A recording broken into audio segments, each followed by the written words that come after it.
saya itu tanya tips and triknya agar investasi ataupun proyek-proyek besar bisa di sana.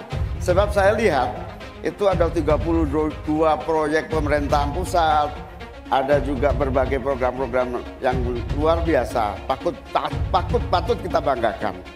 Dibandingkan dengan misalnya Kota Madiun yang hanya 11%, Cirebon hanya 7%, Tasikmalaya. Kita ingin triknya apa? Sehingga akses pendanaan pembangunan itu bisa bersifat adil dan merata. Kalau kita jadi pemerintah pusat nanti, tugas kita adalah membagi secara adil seluruh proyek-proyek nasional kita. Jumlah proyek, jumlah anggaran yang digelontorkan ke Solo sebelum saya jadi wali kota itu lebih besar. Saya tahulah ini arah pertanyaannya kemana. Tapi yang jelas ini Gus, apa yang sudah dibangun, yang kita lihat bukan bangunan fisiknya saja, tapi kita lihat impact-nya ke warga. Bangun masjid menggunakan CSR dari Abu Dhabi, impact-nya apa? UMKM kita sekarang melesat, wisata kita melesat. Kemarin waktu Idul Fitri, kunjungan wisatawan ke Solo melebihi Jogja. Itu impact-nya. Kita juga harus berkolaborasi, tidak semuanya pakai APBN. Ada yang pakai APBN plus APBD plus dibantu, saya sering dibantu Pak Ganjar, gubernur saya. Ini kolaborasi, kita punya kebun binatang Solo Safari, tidak pakai APBN. Masjid tidak pakai APBN. Tapi impact-nya apa? Impact-nya ke masyarakat. Jadi yang kita lihat ini Gus, tidak perlu tendensius seperti itu. Kita lihat impact-nya ke warga seperti apa. UMKM meningkat, kesejahteraan meningkat, lapangan pekerjaan terbuka. Itu yang kita lihat Gus. Jadi tidak melihat, oh ini dia anak emas kan. Enggak. Pemerataan pembangunan itu sudah terjadi di mana-mana, bukan hanya di Solo. Dan itu fakta loh Gus. Proyek di Solo sebelum saya menjabat itu lebih banyak. Fakta itu. Terima kasih. Seluruh proyek-proyek besar yang ambisius, ini IKN sebagai salah satu contoh saja, itu kalau hanya mengandalkan APBN hampir 500 triliun. Saya ingat sekali Gus Muhaimin dulu sempat ikut meresmikan dan potong tumpeng di IKN. Ini gimana? Ini nggak konsisten. Dulu dukung, sekarang nggak dukung karena menjadi wakilnya Pak Anies yang mengusung tema perubahan. Sekali lagi Gus, mohon maaf, IKN ini bukan hanya membangun bangunan pemerintah, tapi juga sebagai simbol pemerataan pembangunan di Indonesia, sebagai simbol transformasi pembangunan di Indonesia. Kami memiliki satu tekad bahwa di dalam pemerintahan yang akan datang minimal harus dibangun 40 kota baru yang selevel dengan Jakarta. Gus Muhaimin ini agak aneh ya, pengen bangun kota selevel Jakarta tapi nggak setuju sama IKN. Saya sangat tertarik tentang IKN dan itu bagus, harus kita laksanakan sebagai warisan dari Pak Jokowi. Saya barusan dari IKN. Mas Anies, dengan berbagai kondisi yang ada di Jakarta, apa pendapat Mas Anies ketika kemudian Indonesia sentris itu ingin dibangun, mimpi besar anak bangsa sejak presiden sebelumnya ingin dibangun untuk memindahkan ibu kota dari Jakarta ke IKN. IKN hanya membangun tempat untuk aparat sipil negara bekerja, bukan untuk rakyat. Jadi jangan kita meniru pemerintah Belanda. Mereka punya kota tua, ketika kota tua turun permukaan mereka pindah ke selatan, bikin di sekitar Monas, ditinggalkan, masalah tidak diselesaikan. Kita harus menghadapi masalah dengan menyelesaikan. Apakah boleh saya simpulkan kalau begitu Mas Anies dalam posisi yang oposisi terhadap beberapa kebijakan termasuk IKN menolak IKN dilanjutkan? Saat bicara tentang ibu kota baru kita, banyak orang bilang ngapain keluarin 470 triliun buat IKN, mending dibagi-bagiin ke orang miskin. Itu pola pikir yang sempit, yang cuma mikirin solusi sementara. Kepadatan penduduk, populasi yang membludak, polusi yang semakin parah, itu semua jadi permasalahan yang harus dipikirkan solusi jangka panjangnya. Dan IKN adalah solusi tersebut. IKN dibangun untuk menyelesaikan permasalahan yang sekarang sekaligus mencegah permasalahan yang mungkin akan datang di masa depan. Kesejahteraan masyarakat Indonesia harus menjadi prioritas utama. Kita di Solo menang, kemudian ditarik ke Jakarta, gubernur sekali menang. Kemudian 2 kali di pemilu presiden juga menang. Mohon maaf Pak Prabowo. Kelihatannya setelah ini jatahnya Pak Prabowo. Kenapa kita membutuhkan pemimpin yang namanya Pak Prabowo Subianto dan Gibran Raka Buming Raka? Saudara-saudara semua, Indonesia adalah negara besar. Tidak bisa dipimpin oleh orang-orang yang baru berpikir mau coba-coba nanti akan. Pak Prabowo adalah figur yang sangat luar biasa syarat dengan pengalaman. Beliau adalah mantan jenderal, mantan komandan Kopassus, Pangkostrat, dan sekarang jadi Menhan yang disegani di dunia internasional. Mas Gibran adalah anak muda yang visioner, yang berangkat dari UMKM, yang sekarang menjadi wali kota sukses memimpin kota Solo. Ada yang mengatakan bahwa zaman sekarang seperti zaman Orde Baru karena mendegradasi demokrasi. Ada yang mengatakan juga baru berkuasa sudah sewenang-wenang kepada rakyat.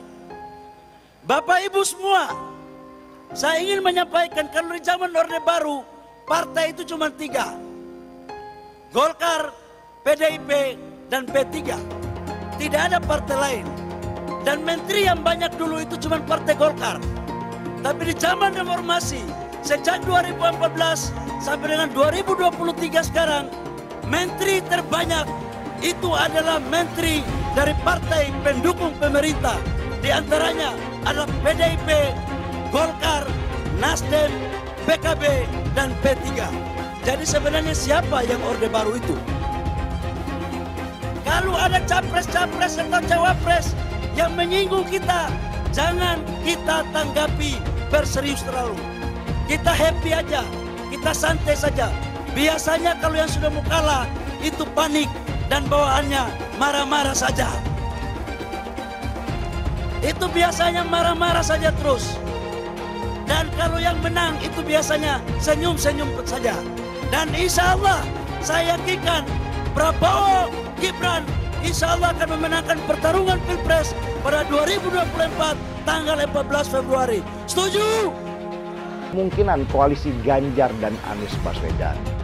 Apakah itu mungkin akan terjadi? Dukung Ganjar dan Anies tentu punya kecemasan bersama bahwa pemilu kali ini punya potensi kecurangan luar biasa dan potensi penggunaan alat kekuasaan.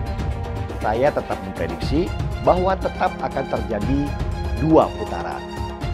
Beda nih dengan yang dipropagandakan oleh Prabowo bahwa pemilu nanti akan berlangsung cuma 1 putaran saja. Sekian puluh persen pendukung Anies kemungkinan di putaran kedua akan pindah ke Ganjar melawan Gibran. Mereka nggak suka Anies menang sebenarnya, tapi lebih tidak suka lagi kalau Prabowo yang menang. Ini juga masuk akal. Jadi prediksi saya, di putaran kedua nanti, kalau kubu Ganjar yang lolos, maka sebagian besar pendukung Anies juga akan lari ke Ganjar. Ini masuk akal sih, karena pendukung Anies kebanyakan adalah pembenci Jokowi. Meskipun sebagian besar dari mereka dulu adalah pendukung Prabowo. Tetapi dengan adanya Gibran yang sekarang ada di samping Prabowo, maka kebencian mereka terhadap Jokowi akan semakin tinggi. Dan lebih baik buat mereka memilih yang buruk dari yang terburuk, yaitu Ganjar Pranowo. Saya selalu menggaungkan yang namanya narasi keberlanjutan, narasi penyempurnaan. Jadi nggak ada yang namanya arah baru atau perubahan. Kalau surveinya bagus, kita kerja keras lagi, biar bisa 1 putaran. Bilang dihalang-halangi, Anies masih sering bikin acara di sana-sini. Bebas pula. Duh, nggak capek apa ngibulin rakyat mulu, Pak? Nah, yang gue pertanyakan nih, Anies itu kampanye di mana-mana sering naik pesawat jet. Nah, pesawat jet biaya sewanya dari mana, Pak? Atau itu pesawat jetnya siapa, Pak? Coba jujur deh. Karena setahu gue nih, itu punya bos Anda, Surya Paloh. Anies bicara soal pendidikan. Padahal waktu dia di Jakarta, dia sendiri nggak mampu buat memberikan bangku sekolah yang cukup waktu mimpin di Jakarta. Artinya, dia nggak mampu memberikan bukti kalau omongan dia itu bisa dilaksanakan. Anies bilang, setiap jabatan harus diisi sama orang-orang yang kompeten. Lah, faktanya di Jakarta, beberapa jabatan diisi sama orang-orang dekatnya dia. Nggak kompeten pula. Terus TGUPP, itu yang jumlahnya seabrek-abrek, fungsinya buat apa, Pak? Kok Jakarta makin berantakan sih?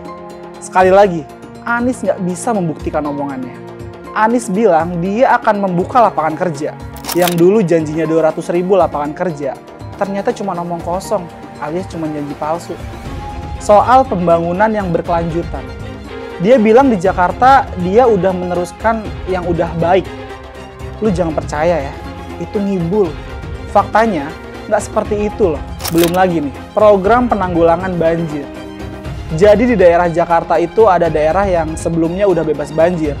Pas Anies mimpin, kok bisa-bisanya daerah itu banjir lagi? Gimana nggak banjir kalau kalinya udah nggak pernah dikeruk sama dibersihin, Pak? Kalau soal Jakarta, gue bisa bicara banyak deh. Jadi gue saksi bobroknya kepemimpinan Anies di Jakarta. Dan gue bisa pastiin, omongan manisnya Anies soal apa yang dia lakukan waktu mimpin Jakarta itu banyak ngibulnya. Milih Anies dan Imin setidaknya sudah menyelamatkan Indonesia dari kehancuran. Gus Dur saja dikudetanya, apalagi rakyat. Yang satu memang jago kata-kata, jago beretorika, nggak kelawan kalau soal kata-kata. Di sisi lain, kita sama-sama melihat yang sudah ditulis pakai tangan dia sendiri, pakai hati dia sendiri, lagi dia ingkari, apalagi hanya mengandalkan kata-kata dan janji. Pun demikian dengan janji Cak Ponimin. Gus Muhaimin memberikan program siapapun yang hamil yang ada di muka bumi Indonesia ini akan diberikan tunjangan selama hamil. Karena itu yang masih jomblo secepatnya nikah, hamil, dibiayai kehamilannya oleh Gus Muhaimin. Akan mendapatkan subsidi, akan mendapatkan tunjangan rata-rata 6 juta selama kehamilan. Gus Muhaimin dan PKB menang. Semua yang punya sepeda motor, BBM-nya kita subsidi gratis tanpa biaya. Siapa yang di sini punya sepeda motor? Tahun 2024 PKB menang, Gus Muhaimin presiden, disubsidi serendah-rendahnya harga subsidi BBM. Kalau PKB sekarang bukan PKB Gus Dur, ini PKB Caimin. Jadi beda, PKB-nya sudah beda. Jadi nggak bisa lagi menurut saya, memang masih tetap jualan nama Gus Dur, itu ada larangannya jelas sekali. Tapi ya namanya orang masih mencuri-curi, kebiasaan kayaknya mencuri-curi. Mencuri partai, sekarang mencuri gambar. Gus Dur pendiri partai, orang yang dikatakan oleh Caimin sebagai guru politiknya, malah dikudeta, apalagi rakyat. Susah kan mau milih pemimpin seperti itu nanti? Pak Prabowo hari ini adalah calon presiden dari Partai Gerindra. Saya sampaikan berkali-kali bahwa saya tidak ingin menjegal, saya tidak mau menjadi orang yang dibawa untuk berhadapan dengan Pak Prabowo dan menghentikan Pak Prabowo. Saya tidak mau. Dan saya katakan itu kepada siapapun yang datang kepada saya untuk berbicara tentang calon presiden. Yang nanti anak saya dan anak-anak saya akan ingat itu. Enggak, saya tidak mau mengkhianati, menikam pada orang yang dulu sudah bekerja, membantu, dan berjuang bersama. Bapak Politik Identitas Indonesia Anies Baswedan, Bapak Intoleransi Indonesia Anies Baswedan. Jangan lupakan, jangan terlena, jangan sampai dia pecahkan kita dengan dagangan ayat dan mayatnya. Air itu turun dari langit, turunnya ke atap rumah langsung sumur bor, bukan ke sungai dan ke laut. Saya mensyukuri kenapa kalah, kenapa ditahan. Saya bersyukur atas itu semua. Saya coba bayangkan ya, kalau seandainya waktu itu kita menang gitu ya, Hari ini belum tentu kita bisa nikmati seperti ini. Kita bersyukur 5 tahun Tuhan izinkan kasih ke orang yang pintar ngomong untuk kerja.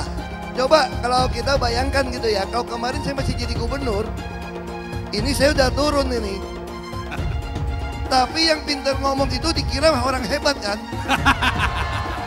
Ini lebih berbahaya tahun 2024, langsung ketahuan karakternya. Langsung ketahuan itu. Di saya juga ada kutipan Pak di kamar saya Pak. Tulisannya, Jakarta telah mengambil keputusan yang fatal. Jangan hanya konsentrasi pada pembangunan benda-benda mati yang indah difoto dan bisa ditunjukkan dalam 5 tahun hasilnya. Kalau kita mau menilai sebuah janji, maka lihat janjinya atau lihat kenyataannya. Dulu janjinya apa ya? Dan ini aneh, betul-betul aneh. Ini bukan kampanye, tapi saya sampaikan di sini. Di satu sisi menyiapkan jalur-jalur air untuk dikirim ke laut, di sisi lain di lautnya dipasang dengan pulau reklamasi, tinggal tunggu waktu jadi rob, air balik. Dan ini melawan sunatullah. Kenapa? Air itu turun dari langit ke bumi, bukan ke laut. Harusnya dimasukkan ke dalam bumi, masukkan tanah. Di seluruh dunia air jatuh itu dimasukkan ke tanah. Bukan dialirkan pakai gorong-gorong raksasa ke laut. Jakarta telah mengambil keputusan yang fatal. Bukan banjir, itu memang parkir air. Bukan banjir, itu memang parkir air. Masyarakat berkeliling dengan membawa toa untuk memberitahu semuanya, termasuk sirine. Ibon 82 miliar. Apa alat transportasi yang dimiliki oleh hampir setiap orang? Alat transportasi yang dimiliki semua orang adalah kaki. Kalau seandainya orang Jakarta percaya Pak Anies jadi gubernur pun, saya berani jamin kok dia akan lakukan normalisasi yang sama seperti saya lakukan kok. Gak usah bohong lah. Ketika air sampai di muara, maka siap untuk dipompa ke laut. Pancasila Soekarno, ketuhanan ada di pantai. Anak Tuhan dari mana? Kalau Yesus anak Tuhan, bidangnya siapa? Besok di seluruh wilayah Indonesia kami katakan dan Iblis hanya menggoda orang yang beriman. Makanya jarang-jarang orang kafir kerasukan setan. Yang kerasukan setan itu orang baik-baik. Jarang, saya belum pernah nengok Cina kerasukan setan. Pernah tak Ahok itu kerasukan setan? Enggak, setannya juga pernah. Karena sesama setan dilarang saling menggoda. Karena di salib itu ada jin kafir. Karena di salib itu ada jin kafir. Karena di salib itu ada jin kafir. Haleluya. Kepalanya ke kiri apa ke kanan? Kepalanya ke kiri apa ke kanan? Tetap percaya salib itu lambang mulia, bukan jin. Kok ketawa? Aku nggak nyindir siapa-siapa loh. Saya nggak pernah mundur untuk kebenaran, keadilan, kejujuran, dan peri kemanusiaan. Gue nggak pernah mundur. Dan gue nggak pernah takut juga sama lu. Siapapun yang rasis, gue akan hadapin. Karena rasis itu tidak berperi kemanusiaan. Sama saya ditanya dulu kan, kamu nyesel nggak statement kamu di Pulau Seribu sehingga masih masuk penjara? Tidak pernah nyesel, karena saya mengatakan kebenaran. Anies merupakan antitesis daripada Pak Jokowi. Antitesis artinya bertolak belakang dengan Jokowi. Anies sudah menyatakan tidak akan melanjutkan semua program dari Pak Jokowi. Jadi semua pembangunan yang dilakukan oleh Pak Jokowi akan dihentikan oleh Anies jika Anies menjadi presiden. Lagi pula Anies didukung oleh khilafah, dan pendukung Anies adalah ormas seperti FPI dan HTI. Apa kita mau FPI dan HTI kembali di Indonesia jika Anies memimpin? Anies juga dikenal sebagai bapak politik identitas yang menghalalkan segala cara untuk menggapai kekuasaannya, termasuk menggunakan politik identitas berbasis agama. Lihatlah di kasus Ahok waktu itu. Kita sudah bisa melihat hasil kerja Anies selama 5 tahun di Jakarta. Tidak ada satupun janji yang dipenuhi dan tidak ada kinerja yang bisa dibanggakan. Dari DP 0%, OKOC, kelebihan bayar, Formula E, banjir, sumber resapan, jalan rusak, dan gonta-ganti nama jalan. Lihatlah rekam jejak Anies selama 5 tahun. Bayangkan Indonesia ke depan jika dipimpin oleh Anies. Dan bayangkan jika Anies menang. HTI dan FPI, ormas khilafah yang dibubarkan itu akan dikembalikan oleh Anies. Apakah kita mau Pancasila diganti jadi khilafah? Perkataan Ahok sudah terbukti dan Jakarta sudah menjadi korban. Jangan biarkan Indonesia menjadi korban kibulan Anies Baswedan. Umat minoritas, terutama kaum Tionghoa, tidak akan memilih Anies Baswedan. Pemerintahan Ganjar Mahfud sudah sedemikian terencana sejak mereka membuat dan merancang visi misi. Sudah sangat cermat dan detail sejak mereka merancang program-program unggulannya yang bakal sangat membantu anak-anak muda pencari kerja, kelompok lansia, kelompok penyandang disabilitas, para petani, para nelayan, para pedagang kecil, para pengusaha besar, hingga para santri dan guru ngaji. Kenyataan ini memang menakjubkan, sekaligus membuka mata kita soal betapa berbeda bagai langit dan bumi. Betapa sangat berbedanya pemerintahan Mas Ganjar dan Prof. Mahfud dibandingkan dengan Eyang Prabowo dan Gibran kelak. Betapa sangat berbeda kualitas pemerintahan Ganjar Mahfud dengan pemerintahan Prabowo Gibran. Ayo kita bandingkan. Mas Ganjar dan Prof. Mahfud butuh 500 triliun buat 21 program. Sementara itu, Eyang Prabowo dan Bocil Gibran harus mengeluarkan anggaran sampai 450 triliun cuma buat satu program saja. Nah, sekarang ayo kita bandingkan dengan anggaran makan siang gratis untuk anak-anak sekolah yang dicanangkan oleh Eyang Prabowo. Berapa anggarannya? Menurut data dan hitungan mereka sendiri, anggaran buat satu program ini saja akan mencapai sekitar 450 triliun per tahun. Dalam visi misi Mas Ganjar dan Prof. Mahfud, ada lebih dari 120 program yang sudah dirancang untuk dijalankan ketika pasangan ini menjabat kelak. Ada 120 program. Dari program sebanyak itu, 21 dijadikan program unggulan, yakni program-program yang dikampanyekan buat menarik suara masyarakat. Ini bedanya memang bagai langit dan bumi. Fakta ini benar-benar menunjukkan betapa sangat bertanggung jawabnya Mas Ganjar dan Prof. Mahfud dalam merancang program dan mengelola anggaran dibandingkan dengan Eyang Prabowo. Jadi, cuma dibutuhkan sekitar 500 triliun buat 21 program unggulan setiap tahunnya. Kalau dipukul rata nih, satu program Ganjar Mahfud cuma butuh anggaran sekitar 25 triliun saja per tahunnya. Bayangkan saja. Ayo kita bayangkan dan kita hitung bersama. Untuk membiayai 21 program unggulannya, dari penyediaan 10 juta rumah, 1 vaskes di setiap desa, hingga 17 juta lapangan kerja, anggaran yang dibutuhkan Ganjar Mahfud adalah sekitar 2.500 triliun untuk 5 tahun. Di antaranya ada program Semua Pasti Kerja, yakni pembukaan 17 juta lapangan kerja baru. Sebuah program buat mengatasi masalah pengangguran kronis di negara kita. Program ini sangat penting buat anak-anak muda. Terus ada program Sembako Melimpah, harga murah. Nah, ini adalah program ketahanan pangan buat menjaga stabilitas harga sembako. Program ini pastinya sangat penting terutama buat para ibu-ibu. Sementara dalam membenahi pemerintahan, Mas Ganjar dan Prof. Mahfud punya 3 program pilar, yakni Sikat KKN, gandakan anggaran pembangunan, dan juga digitalisasi birokrasi. Buat anak-anak sekolah, ada program Gratisin, yakni internet super cepat, gratis, dan merata. Untuk para penerima bansos dan masyarakat pada umumnya, ada program KTP Sakti. Untuk para lansia, ada program khusus lansia bahagia anak cucu gembira. Terus ada program andalan buat mengatasi masalah kemiskinan, yakni 1 keluarga miskin, 1 sarjana. Program ini sangat penting karena tidak sekedar memberi ikan. Program ini memberi kail agar keluarga-keluarga miskin bisa terbebas dari lingkaran setan kemiskinan. Kemudian ada program 1 desa, 1 vaskes, dan 1 nakes yang dicanangkan oleh Mas Ganjar di Papua. Ini penting buat masyarakat pedesaan. Terus ada program guru ngaji dapat gaji yang diumumkan oleh Prof. Mahfud di Aceh. Ini pastinya sangat penting buat para pengajar agama dari berbagai agama, nggak cuma dari agama Islam saja.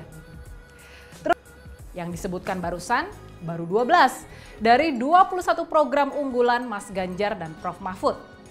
Masih ada 9 program lainnya yang bakal semakin dipopulerkan di waktu-waktu mendatang. Nah, sekarang kita balik lagi nih ke pembahasan di awal tadi. Buat semua program itu, buat program-program yang bakal sangat bermanfaat buat anak-anak muda pencari kerja, buat para ibu-ibu, buat para penyandang disabilitas, buat para lansia dan keluarga mereka, buat para petani dan nelayan, buat para buruh, buat para guru, buat keluarga polisi dan tentara pangkat rendah. Buat seluruh 21 program tersebut, dana yang dibutuhkan pemerintah Ganjar Mahfud hanya sekitar 500 triliun rupiah per tahun. Kita semua pastinya bisa ikut membandingkan ya. Kita bisa melihat tanpa harus berpikir panjang, siapa pemimpin yang bakalan benar-benar mengurusi rakyat dengan penuh rasa sayang dan tanggung jawab. Siapa yang tidak akan menghambur-hamburkan uang rakyat. Lewat fakta yang sederhana ini, kita semua langsung paham kalau pasangan Ganjar Mahfud memang satu-satunya pasangan yang punya kemampuan, yang sanggup buat meneruskan legasi Presiden Jokowi yang sudah sangat bagus itu.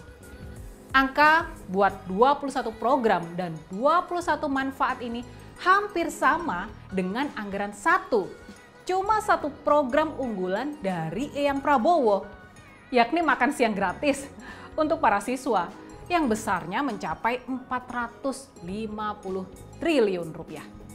Cuma mereka yang punya kemampuan mengambil kebijakan dengan benar, yang sangat bermanfaat buat rakyat dan tidak menghambur-hamburkan anggaran. Makanya, jangan salah pilih. Pilihlah Ganjar Mahfud. Dulu Anies bisa menang karena menggunakan agama dan etnis. Isu agama, ras, dan antar golongan dinikmati oleh relawan Anies. Saat itu Anies didukung oleh FPI, HTI, dan pengasong khilafah lainnya. Pada akhirnya Ahok harus kalah, namun kekalahan dia adalah kekalahan yang membuka mata rakyat Indonesia bahwa masih ada orang-orang yang menang dengan cara menggunakan politisasi agama atau politik identitas berbasis agama. Ternyata banyak sekali orang yang dengan mudah terhasut lewat jalan-jalan seperti itu. Relawan Anies terutama dari FPI, HTI, PA212 seperti Bahar Smith dan Rizik Syihab selalu menghujat Cina, etnis Cina. Tapi saat ini negara Cina sudah menjadi nomor 1 di dunia. Saya bangga sebagai Cina.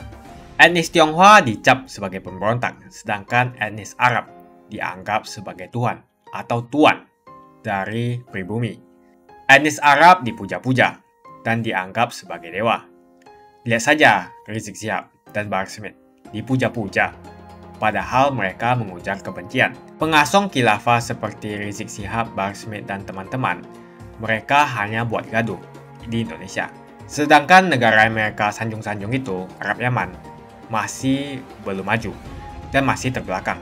Saya percaya Indonesia dengan mayoritas pribumi juga akan menjadi negara maju. Seharusnya Arab Yaman belajar dari negeri Cina. Seperti kata kitab suci, belajarlah sampai ke negeri Cina. Anies dan juga pendukung Anies seperti Rizik Syihab, Bahar Smith, dan kelompok-kelompok HTI dan FPI harus belajar ke negeri Cina supaya tidak lagi melakukan kelebihan bayar. Yang jelas saya memilih pribumi, bukan yang dari Yaman. Ganjar jelas pribumi, nasionalis, dan pasti akan melanjutkan visi dan misi dari Pak Jokowi. Suara Ahok merepresentasi warga minoritas, dan etnis Tionghoa mendukung Ganjar Pranowo. Ahok pasti akan mendukung Ganjar, karena Ahok anti radikalisme. Ahok yang jelas tidak akan mendukung Anies Baswedan, karena Anies Baswedan didukung oleh kelompok khilafah, HTI, dan FPI, ormas terlarang itu. Anies merupakan antitesis daripada Pak Jokowi, dan diragukan kenasionalisannya, apalagi pribumiannya. Antitesis artinya bertolak belakang dengan Jokowi. Anies sudah menyatakan tidak akan melanjutkan semua program dari Pak Jokowi. Jadi semua pembangunan yang dilakukan oleh Pak Jokowi akan dihentikan oleh Anies jika Anies menjadi presiden. Lagi pula Anies didukung oleh khilafah, dan pendukung Anies adalah ormas seperti FPI dan HTI. Apa kita mau FPI dan HTI kembali di Indonesia jika Anies memimpin? Anies juga dikenal sebagai bapak politik identitas yang menghalalkan segala cara untuk menggapai kekuasaannya, termasuk menggunakan politik identitas berbasis agama. Lihatlah di kasus Ahok waktu itu. Kita sudah bisa melihat hasil kerja Anies selama 5 tahun di Jakarta. Tidak ada satupun janji yang dipenuhi dan tidak ada kinerja yang bisa dibanggakan. Dari DP 0%, OKOC, kelebihan bayar, Formula E, banjir, sumber resapan, jalan rusak, dan gonta-ganti nama jalan. Lihatlah rekam jejak Anies selama 5 tahun. Bayangkan Indonesia ke depan jika dipimpin oleh Anies. Dan bayangkan jika Anies menang. HTI dan FPI, ormas khilafah yang dibubarkan itu, akan dikembalikan oleh Anies. Apakah kita mau Pancasila diganti menjadi khilafah? Bagian Indonesia Timur yang mayoritas non-muslim seperti Bali tidak akan setuju dengan khilafah atau sistem khilafah. Mungkin Indonesia akan bubar jika Anies menjadi presiden. Perkataan Ahok sudah terbukti dan Jakarta sudah menjadi korban. Jangan biarkan Indonesia menjadi korban kibulan Anies Baswedan. Umat minoritas, terutama kaum Tionghoa, tidak akan memilih Anies Baswedan. Saya yakin karma Ahok mengejar Anies Baswedan. Dulu Anies memainkan politik identitas kepada Ahok. Sekarang Anies dipertanyakan kepribumiannya karena dia teriaman. Itu saja opini saya hari ini. Tuliskan opini kalian tentang Anies Baswedan. Jika kalian setuju dengan pendapat saya di video ini, pastikan kalian menekan like di video ini dan bagikan video ini ke teman dan family Anda supaya mereka semua mengetahui tentang informasi ini.